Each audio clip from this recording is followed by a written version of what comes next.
हाँ त का हाल बा भाई सबके। आज थोड़ा मन कैलस हमनी के मंदिर घूमे के। नहा धोआ के हो गई ऐसे रेडी, जल्दी से निकल गई ऐसा मंदिर के तरफ। जैसे यहाँ आईनी है सन तो जैसे हमनी के पहुँचनी है सन तो सुनाई दिल घंटी के आवाज़, और घंटी के आवाज़ सुन के दिल हो गया गदगद।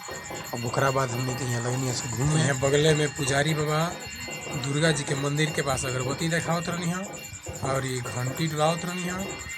देख के हमनी के थोड़ा सा रुक गई सन और घोड़ो लगनी है सन। फिर आगे हमनी के चलनी है सन पूरा लोग के दिखावत। यहाँ पर आगे वाला मंदिर इतना मस्त दिखत रहा कि मन गदगद हो गई है। सब नज़ारा देख के जब तक हमनी के यहाँ दिखत नहीं सन तो धीरे धीरे आगे बढ़नी सन। आगे वाला मंदिर के पास गई सन तो यहाँ पर भी बहुत अच्छा लुक दिखल है। यहाँ पे भी मंदिर के गेट तक बंद रहा, लेकिन हमने के बाहरिए से गोला लेनी सन। यहाँ जस्ट बगल में देखनी सन तो मछली ऊपर से नीचे तक चलत रही सन। यहाँ पानी यह बेरा के समय में चलत रहा, कैसे कि दिन में धूप से गर्म हो रहा पानी। आगे धीरे धीरे घूमत गई सन। यहाँ तो इतना मस्त नज़ारा दिखल है कि फिर एने से कैमरा उल्टा कैनी है और फिर ई मंदिर के फोटो लेनी है जहाँ पे पुजारी बाबा पूजा करावत रहनी है। और ये गोड़ लगा करनी है। ई बा गेट, मेन गेट जहाँ पे लाइट जलत था। फिर इन्हें घूमे के मन के लगा कहीं से चले गए थोड़ा घूम घाम जाओ। फिर यहाँ से ये जौन बाउंड्री के गुम्बद बा एक के लेके हम वीडियो बनौनी है। देखिए लोग कितना मस्त वीडियो दिखा था।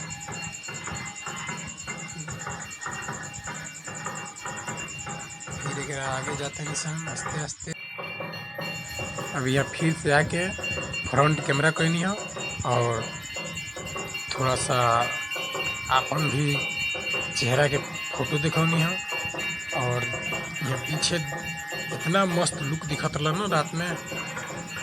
यहाँ हम हमारे दोस्त दोनों जन घूमनी है सन खूब बढ़िया से और गोड़ लगनी है सन। यहाँ पूरा जाके मंदिर के पास से घूमनी है सन। आगे धीरे धीरे चलनी है सन। यहाँ पे घूमे वाला मस्त नज़ारा रात में दिखा था। जो भाई के घूमे के बाद वो कालीबाग मंदिर रात में 7 बजे के बाद आके घूमो। इतना मस्त नज़ारा बा यहाँ के कि का कहल जाओ। हमनी के इन्हें घूमत रहनी सन तब तक आरती के सुनाई ना धीरे से आवाज़। तो हमनी के चल देनी सन आरती के लगे।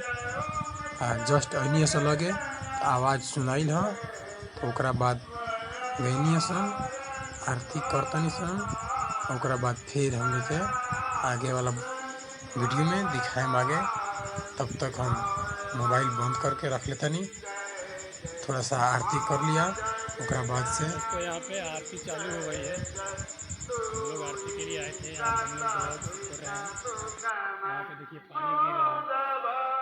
साउंड आप लोगों को सुना नहीं होगा, लेकिन हम लोग आरती के समय आए हैं तो थोड़ा आरती कर लें। चल रहे हैं हम लोग आरती करने।